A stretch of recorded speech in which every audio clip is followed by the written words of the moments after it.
Hello everyone and welcome back to Coach Craig's Sports. Today is Saturday, February 5th, and this is the NBA DFS video for today. So in today's video, I'm going to be doing a recap of yesterday's picks, seeing how they turned out, talking about the injuries in play for tonight's slate. It is a 5-game main slate overall, and then going over my picks for both FanDuel and DraftKings for tonight as well. But without further ado, we'll get into yesterday's picks and see how they turned out. So we're going to start off on the DraftKings side. At point guard, we have Brandon Goodwin. $4,100, looking for 20-21 points on him. He got to 39.25, so he was a massive hit yesterday, almost a 10 times value. Then shooting guard, we had Kyrie Irving, $10,300, looking for 52 points on him. Obviously, no James Harden yesterday. Should have been the Kyrie Irving show. The Nets team just played terrible yesterday. Kyrie Irving himself is 6 for 20 shooting from the field. Not a good day by any means. 28.75, so he was a pretty big mess yesterday. Then at small forward, we had Reggie Bullock, $4,500, looking for 23 points on him. He got 26.5, so he was a hit once again. Then Lou Dort, $6,400, looking for 32 points on him. He got to 37.25, so he was a hit as well. And then last but not least, Nikolai Vucevic, very easy play yesterday against the Pacers team that did not have a real center. $9,400, looking for 47 points on him. He got to 70.75, so he was a massive hit. So 4 out of 5 on the DraftKings side. The lone miss being Kyrie Irving, who was very unfortunate yesterday. And then on the FanDuel side, we had Kyrie Irving once again, $9,500. Got 26.6, so he was a miss. Once again, Nets didn't play well. He didn't shoot the ball well at all either, so not a good day for Kyrie Irving overall. At shooting guard, we had Josh Giddey, $6,000, looking for 30 points on him. He got to 27.9. He was a miss. Probably one that didn't kill you overall. Just wish we would got just a little bit more out of him yesterday. Then in small forward, we went Lou Dort, $6,500, looking for 33 points on him. He got to 34.4, so he was a hit as well. And then at power forward, we had Evan Mobley, who was $7,300, looking for 37 points on him. He got 29.1. He was a miss. Hopefully one that didn't get you too bad overall. Unfortunately, Jared Allen had like 20 points and 20 rebounds, so it really just took away from Evan Mobley yesterday, so that's just kind of unfortunate overall. And then last but not least, we had Nikolai Vucevic, who I stood on all day on the FanDuel side. $8,700, looking for 44 points on him. He got to 70.4, so he was a massive hit. So only 2 out of 5 on the FanDuel side. Not the worst day by any means. Obviously, the Kyrie Irving one did hurt quite a bit, but he was very popular on the FanDuel side as well. So 6 out of 10 overall in the day. Try to do a little bit better, but some of these picks were just misses at that as well. But with that being said, we'll get moved over into the injuries and play for tonight's slate. So once again, it is a 5-game main slate. There is one island game, which is starting at 5 o'clock Eastern time with the Memphis Grizzlies and Orlando Magic. So for the Grizzlies, Dillon Brooks is out once again. John Morant listed as questionable with a foot injury. And then for the Orlando Magic, Michael Carter-Williams, Markelle Fultz, RJ Hampton, Jonathan Isaac, and Etuan Moore are all out once again, so no changes there. For the Phoenix Suns, they were without Frank Kaminsky, Abdul Nader, Cam Payne, Dario Saric, and Landry Shamet. So looking at pretty much the same thing we saw last time out. For the Washington Wizards, Bradley Beal is out once again tonight, so we're looking at some Spencer Dinwiddie. We're looking at some Kyle Kuzma once again. Thomas Bryant is expected to be back tonight, though. Then the Miami Heat are without Markieff Morris, KZ Okpala, Victor Oladipo. They did get Kyle Lowry back the last time out. Chris Silva is also listed as inactive. He probably just had his 10-day contract expire, I would assume. And then Caleb Martin, Max Strus, and PJ Tucker all listed as questionable. So we'll see who ends up playing out of that trio. And then if they miss, who ends up starting in that starting lineup. Jimmy Butler is listed as probable once again. For the Charlotte Hornets, Jalen McDaniels is listed as questionable tonight. We'll see if he's back or not. Gordon Hayward did return last night. Moving down to the New York Knicks, who just have Derrick Rose out. Obviously, he's had that ankle surgery, so no changes there. For Los Angeles Lakers, they're without Kendrick Nunn and Carmelo Anthony, and then LeBron James listed as doubtful once again, so unlikely that he does end up playing. Probably the same starting 5, but Carmelo being out could open up some value off the bench as well. Then for the Milwaukee Bucks, they are without George Hill and Brook Lopez once again. Greg Monroe must have recently signed with the team because he's listed as a game-time decision. We'll see if he ends up playing tonight or not. Obviously, just playing a little bit of backup center minutes, so not anybody that we're really looking at in DFS for tonight's slate. Then for the Trailblazers, Damian Lillard and Cody Zeller both listed as out. Larry Nance, who was questionable yesterday, did not end up playing, still questionable once again today. And then Eric Bledsoe, Keon Johnson, Justice Winslow, all this is game time decisions, questionable to play.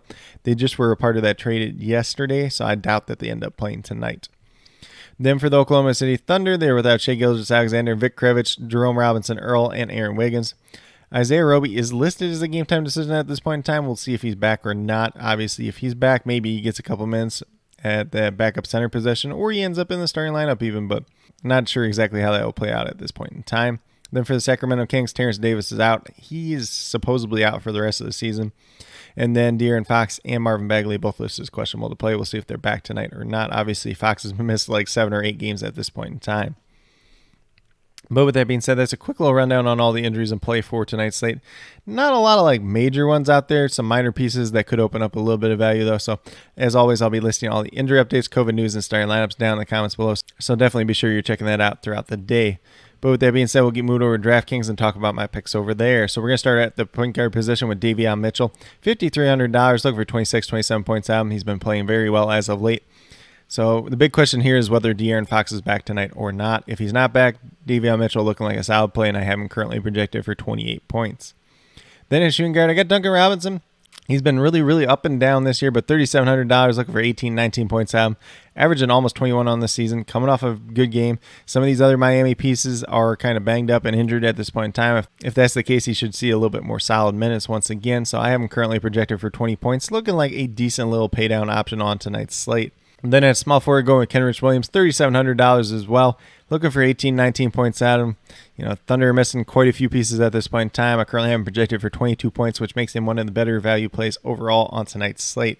Then at the power forward position, we have his teammate, probably going to butcher his name, Mohamed Diakite, and he's been starting at center the past 2 games for them. He had a very good game last night, played 30 minutes. The game before that, he only played 18 minutes. If you get 20 plus minutes out of him, at $3,000, you're only looking for 15 points. If you get 20 minutes out of him, you probably get to 18. If you get 20 plus minutes out of him, if you can get 20, 22 points out of him, going to look like a pretty solid play overall on tonight's slate for the flat minimum price tag. Then last but not least, we have Anthony Davis at that center position, $10,100, looking for 50, 51 points out of him. Currently, I'm projected for 55 points tonight. If the Lakers are going to be in this game, if the Lakers are going to win this game, it's probably going to be because of Anthony Davis. Obviously, we know what he can do when LeBron James is not out there on the court. It definitely has a ton of upside once again tonight. But with that being said, if you go with these 5 players who have $24,200 remaining, just over $8,000 per player. So you can pay up for one stud if that's something you really want to do to pair with Anthony Davis there. Or if you want to take a little bit more balanced approach, that's perfectly fine as well. I would recommend Kyle Kuzma, who's I believe $7,700. Definitely fits in this budget very nicely. And even with him, you could pay up for a stud and plug in a value play, or you could do a little bit more balanced approach. Definitely somebody that just missed the cut on today's video. But with that being said, we'll get moved over to FanDuel and talk about my picks over there as well. So we're going to start off at the point guard position with Anthony Simons, $6,500. Looking for 33 points at him, averaging about 25 on the season, but that includes the earlier games this year where he wasn't starting. But since he's been starting, this team is very depleted at this point in time. So Anthony Simons should be a pretty solid play once again tonight. Currently, I'm projected for 33, 34 points. Then at shooting guard, we're going right back to Lou Dort, $6,800. Probably the most expensive price tag I'm willing to pay on him at this point in time. Still a pretty good matchup against the Kings tonight. Looking for 34 points at him. Got him projected for 34, 35 points tonight. Then at small forward, we have his teammate, Kenrich Williams. Once again, $3,700. So we're still looking for 18, 19 points, same as on the DraftKings side. Still have him projected for 22 points. There's not a lot of depth there overall for the Thunder at this point in time. He's a reliable player and a guy that can at least get you 20 plus points on any given night. Then at power forward, we're going with another Thunder player, Mohamed Diakite. Once again, $3,500, looking for 17, 18 points out. Played big minutes last night. If you can do that once again, definitely going to pay off for this flat minimum price tag. Then last but not least, we have Anthony Davis, $10,500, looking for 52, 53 points out. Obviously, no LeBron James once again tonight. Anthony Davis is going to be putting in some work. And if the Lakers are going to win this game, it's probably going to be on the back of Anthony Davis once again. So you got him projected for 55 points once again tonight. Definitely has quite a bit of upside for more as well. And at $10,500, compared to some of the other studs, it does not look like it too bad of a price tag overall. But with that being said, if you go to these 5 players on the FanDuel side, you have $29,000 remaining. It's just over $7,200 per player, so you could definitely pay up for another stud and then find some values from there, or take a little bit more balanced approach if that's something you're more keen to do, which is something that's worked rather well on the FanDuel side so far this season. But with that being said, these are my picks for both FanDuel and DraftKings for today, February 5th. As always, if you have any questions related to NBA DFS, be sure to leave them down in the comments below, and I'll get back to you as quickly as possible. Also, be sure to let me know your favorite play on tonight's slate, whether it's on FanDuel or DraftKings. Heck, if you want to talk a little bit of Super Draft, definitely down to talk some Super Draft as well. Typically, JC Money and Design and I have the Super Draft main slate stream, but today we will not be doing that. So if you have any questions about Super Draft as well, just feel free to leave a comment. I'll get back to you as quickly as possible as well. And then, as always, I'll be listing all the injury updates, COVID news, and starting lineups down in the comments, as well as my updated core about a half hour prior to lock. If there's any other major changes that happen in that time period, I'll list that as well. But with that being said, if you are new to my channel, please consider subscribing. Definitely would appreciate it. It helps to build the community that we're trying to build here at Coach Craig Sports, which is one that's truly for you, the viewers. helping you with your DFS, whether it's NBA or NFL, helping you with your fantasy football teams once fantasy football season gets rolling back around. Going to be talking some NFL news, some head coach hirings, and some NFL draft prospects as we get closer to the NFL draft. The Senior Bowl is today, so once that is over, I'll have some notes from that as well. Definitely very interested in that. Definitely excited for this time of year between NBA and going into the NFL draft season. So if you're into any of that stuff, which I'm guessing you're at least into the NBA side since you're watching this video, definitely be sure that you have that notification bell turned on if you do not already. And then, like I've been saying, I post daily NBA DFS videos just like this. But with that being said, that's all I have for today's video. Hopefully you all enjoyed. And then last but not least, special shout out to each and every one of you watching today's video. I truly do appreciate you taking the time out of your day to watch this video. Definitely means a lot to me, and I hope each and every one of you has a great rest of your day.